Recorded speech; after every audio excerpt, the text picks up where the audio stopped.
tugas seorang room attendant belum berakhir walaupun semua kamar sudah dibersihkan. Ada beberapa tugas di akhir shift yang harus diselesaikan. Tujuannya untuk mempersiapkan shift berikutnya.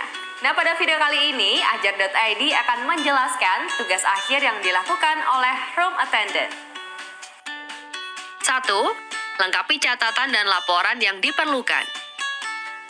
Karena room attendant bekerja sendiri atau berpasangan di setiap shift-nya, maka komunikasi tertulis sangat penting untuk memastikan informasi dicatat dan didistribusikan ke staf housekeeping lainnya, terutama untuk shift berikutnya yang akan bekerja.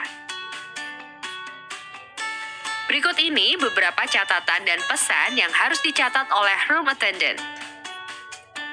Room status record, yaitu status kamar yang telah dibersihkan, misalnya clean, dirty, rusak. Lost property report, yaitu barang-barang yang hilang saat proses membersihkan kamar. Ordering of supplies, catatan berisi daftar pemesanan persediaan barang. Handover report, laporan hal-hal yang disampaikan saat sesi handover. Loaned items, daftar laporan barang-barang yang dipinjamkan ke tamu. Maintenance request, daftar permintaan pemeliharaan atau perbaikan fasilitas hotel. Time sheets, alokasi waktu kerja room attendants untuk membersihkan kamar. 2. Membuang semua sampah. Semua staf memiliki tanggung jawab dalam kebersihan hotel. Apabila kamu melihat sampah di sekitarmu, baiknya segera ambil agar tidak mengganggu tamu hotel. Namun siapapun yang menangani sampah yang tergolong berbahaya, baiknya ditangani dengan benar agar tidak membahayakan. Nah, umumnya terdapat 2 jenis sampah yang ada di hotel. Pertama, general rubbish atau sampah umum. Contoh dari sampah umum adalah kertas atau kardus, botol, wadah plastik, dan sisa makanan. Yang kedua, hazardous rubbish atau sampah berbahaya, meliputi bahan kimia, pecahan kaca, dan disinfektan. Ada beberapa alasan pentingnya membuang sampah, di antaranya sebagai berikut. Membuat lingkungan nampak bersih dan secara estetika terasa nyaman. Mengurangi kecelakaan akibat tersandung atau terinjak sampah. Mengantisipasi kemungkinan terjadi kontaminasi apabila sampah tersebut berbahaya. Mengantisipasi adanya bau tidak sedap. Menghindari adanya serangga atau tikus.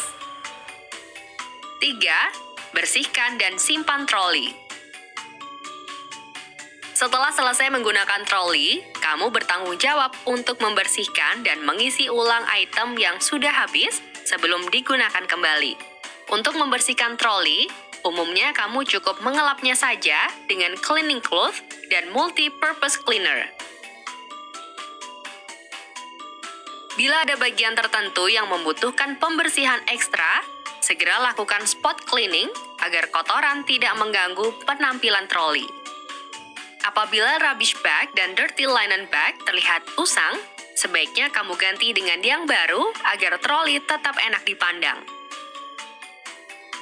Pastikan troli tetap pada tempatnya bahkan setelah kamu selesai mengerjakan shiftmu. Biasanya tiap lantai memiliki troli masing-masing. Kamu hanya perlu mengambil item yang sudah habis di gudang penyimpanan, kemudian ditata di troli sehingga mempermudah bagi shift berikutnya. Walaupun ada kalanya tiap shift memiliki item yang berbeda, namun pastikan item pokok sudah berada di troli sebelum kamu meninggalkan pekerjaanmu. 4. Isi kembali stok barang seperlunya. Salah satu tugas terakhir yang harus dilakukan pada akhir shift adalah memeriksa persediaan yang ada di gudang housekeeping. Saat kamu meminta persediaan barang, biasanya akan diminta untuk mengisi formulir daftar permintaan.